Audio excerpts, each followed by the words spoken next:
Hello everyone. Hi. I am now here in the forest in the mountains. Many forests, mountains, hills.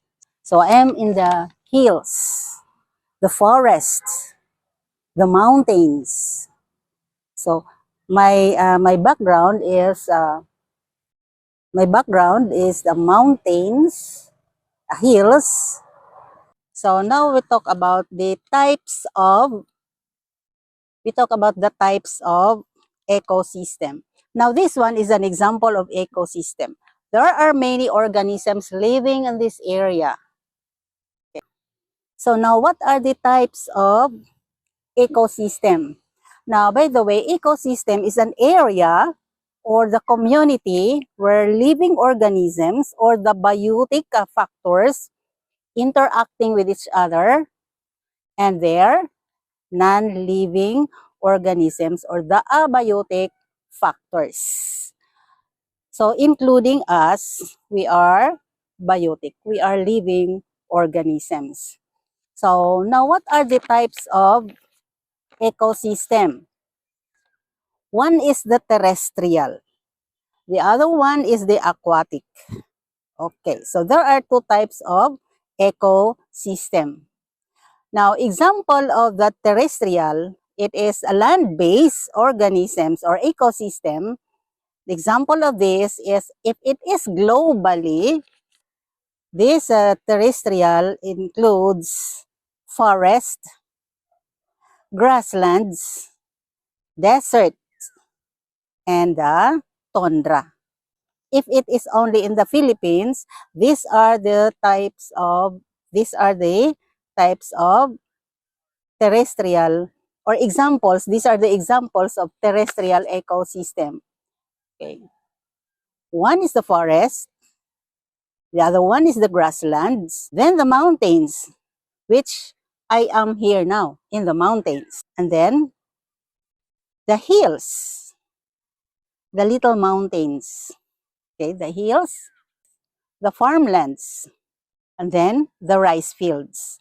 Now, the farmlands and the rice fields, these are agricultural lands or ecosystem, and then it is also called agro-ecosystem.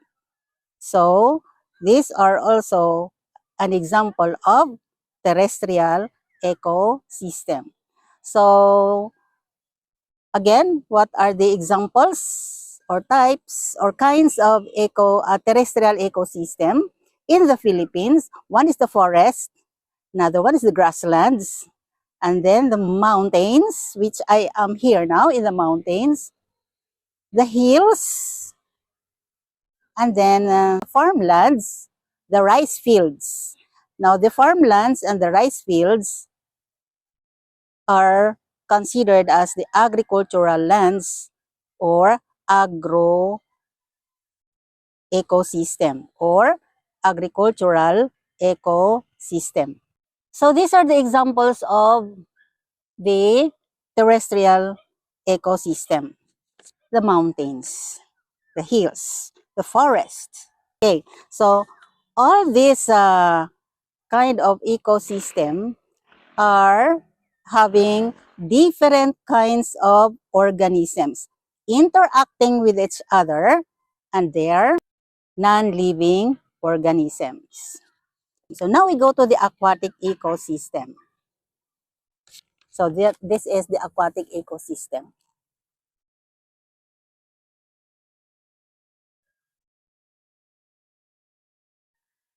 Okay, this one is aquatic ecosystem is a water-based. Okay, it is a water-based, and this includes the fresh water and the marine waters. Now, all of these fresh waters and the marine waters are having organisms living on that area, interacting with each other. And then they are also our sources of food. Yes. Now, example of the freshwater ecosystem, these are the ponds, the lakes, the fish ponds, the rivers, the brooks, the creeks, and the streams. Or those are examples of the freshwater ecosystem. Now we go to the marine ecosystem. Now for the marine ecosystem, this includes the ocean, the sea, and the coral reefs. So these three are examples of the marine ecosystem. The foods we eat are from the terrestrial ecosystem. The foods we eat are also found in the aquatic ecosystem. So that is very important of knowing this kind of ecosystem or these types of ecosystem.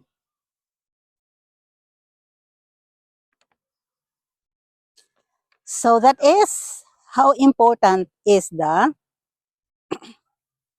ecosystem.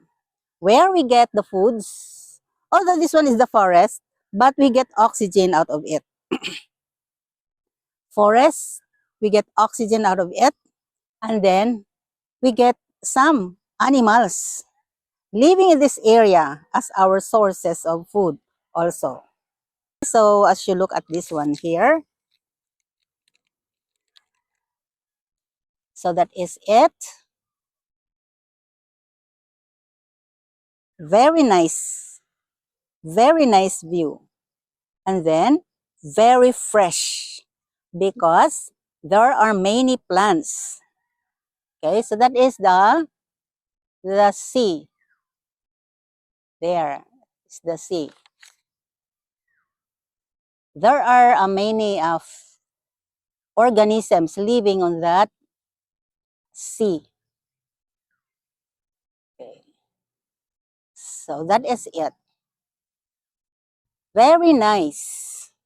And it is also the terrestrial ecosystem and the marine ecosystem are now used as the tourism or used as tourist spots.